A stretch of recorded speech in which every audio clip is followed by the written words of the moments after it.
dari Golkar sendiri, apakah sudah ada pembicaraan di sana, Pak?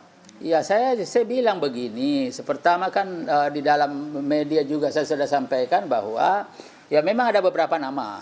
Ya, dan sebenarnya kalau kita bicara tentang Kim, lebih khusus lagi dengan Prabowo, ya hubungan antara Prabowo dengan PKS itu tahun 2014 karena kebetulan saya ketua koalisinya itu kita sangat dekat.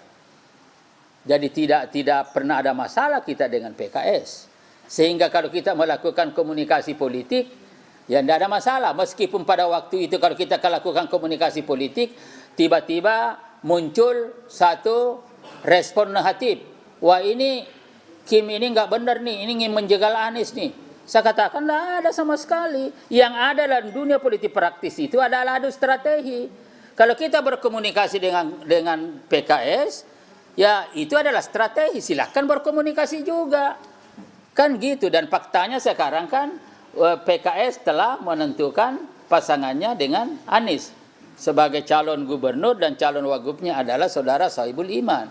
Jadi kita hadapi aja yang ya enggak, ya kata Gus Dur ya gitu aja kok repot gitu loh almarhum ya. Kamu masih membahas soal Ridwan Kamil, saya yang tarik dari Bapak bilang Ridwan Kamil punya prestasi dan legacy.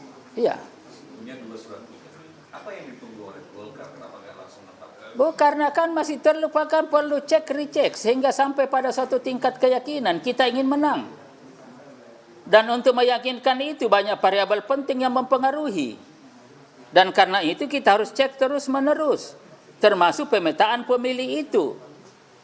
Meskipun tampak menghiraukan hasil survei yang memang selama ini kalau masih elektabilitasnya masih kalah.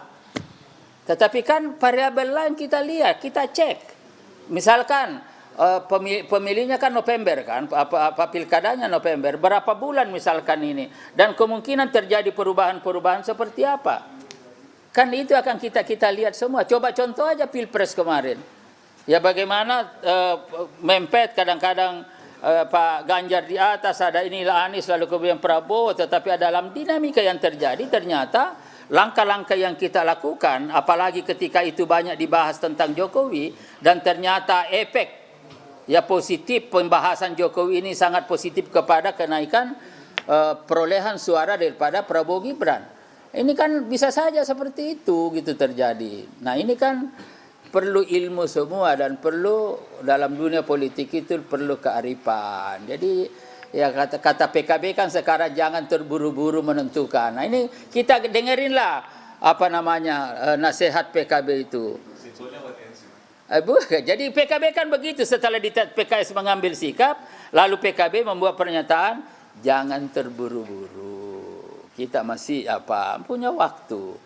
Nah, tentu mereka punya strategi, kita tidak mau campur, tapi Golkar juga punya strategi, masih melakukan pengecekan ke bawah melalui survei, dan kita prioritaskan ada pada pemetaan pemilih. Ini perempuan dulu.